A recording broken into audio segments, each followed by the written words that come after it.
Hello, my name is Monica Williams. I am an LPN to BSN student attending Indiana State University's nursing program. Today I will be doing a presentation on food safety, focusing on bacterial food poisoning or foodborne illness.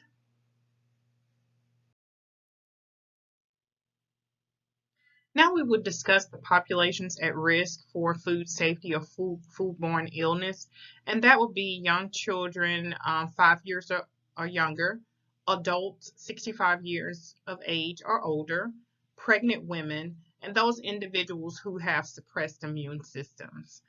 Those are the populations that are most at risk for foodborne illness.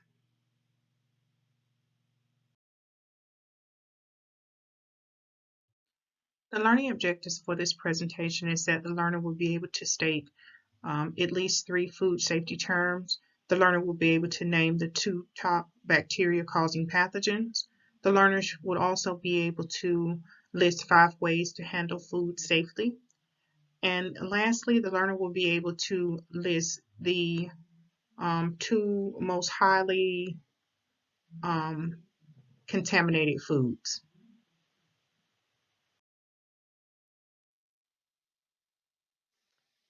Foodborne illness or bacterial food poisoning is when a person becomes sick after after ingesting or consuming bacteria contaminated foods or beverages, and they will become sick with nausea and vomiting, diarrhea, some abdominal pain.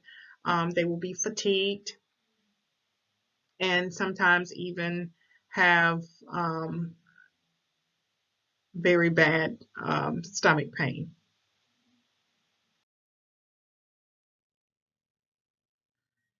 Please pause the video at this time and take a moment to take the pretest using the link below this presentation. Thank you.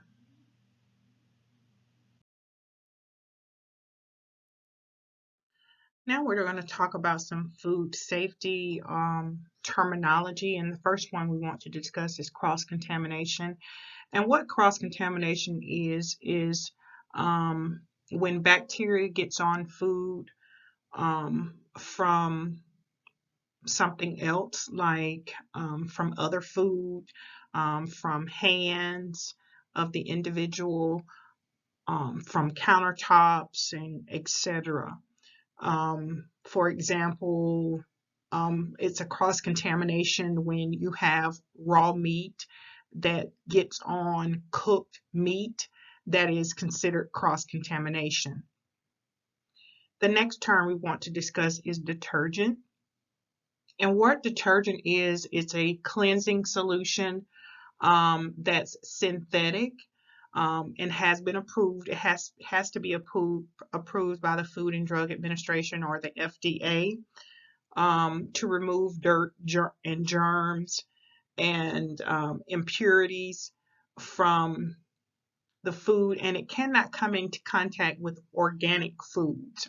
Organic foods has a different type of cleansing solution or detergent that has to be used on that. Last but not least, and we want to talk about sterilization. And what sterilization is a heating process that is used to eliminate harmful bacteria and microorganisms from food.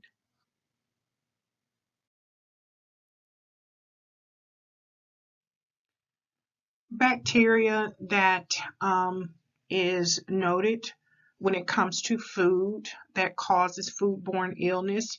2 of the top foodborne bacteria are Campylobacter and Salmonella. In 2016, the Centers for Disease Control Prevention reported that there were 8,500 reported cases of Campylobacter and 8,000 reported cases of Salmonella. Some of the other bacteria that may cause illness is Shigella, E. coli, Cryptosporidium, Yersinia, Listeria, Cyclospora. Overall, according to CDC reports, in 2016, there were 24,000 plus foodborne infections. There were 5,500 plus hospitalizations and near 100 deaths.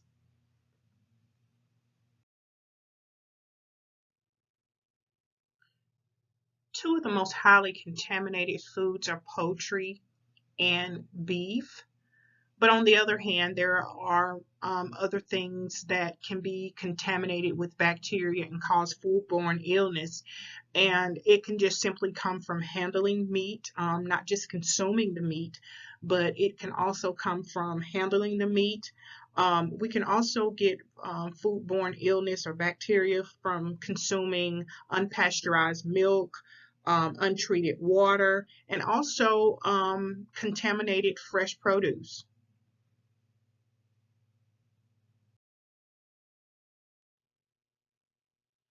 There are some simple practices for handling food and to keep it safe. And the I think the number one, the most important one is to make sure that we wash our hands and dry them thoroughly. The next thing is to make sure that when we're prepping our food that we keep the raw foods separated from the cooked foods. We need to make sure that the foods are stored at the proper temperature, whether it's raw or cooked. Once a food is cooked, we need to make sure that it is cooled down and refrigerated properly. And lastly, we need to make sure that our foods are cooked to the proper cooking temperature.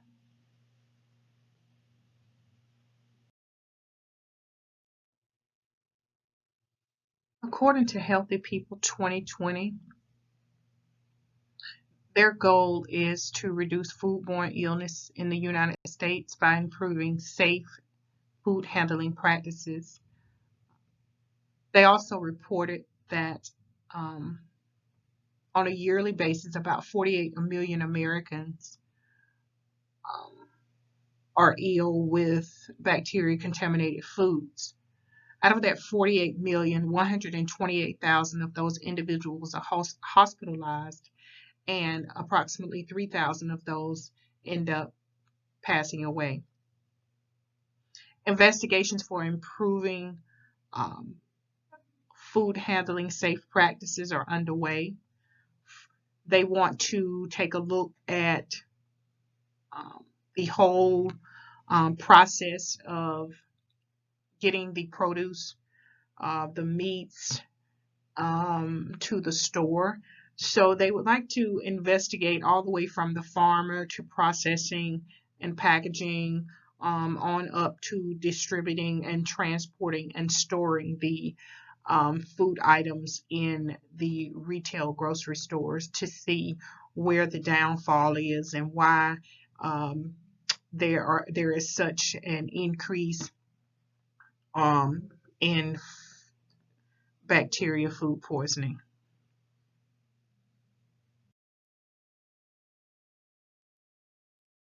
Once again, please pause the video at this time and click the link below to take the post test. Thank you.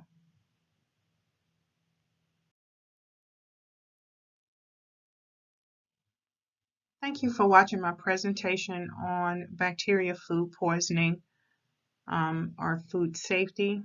I hope you enjoyed the presentation, and here you will find the references for my presentation. Thank you again.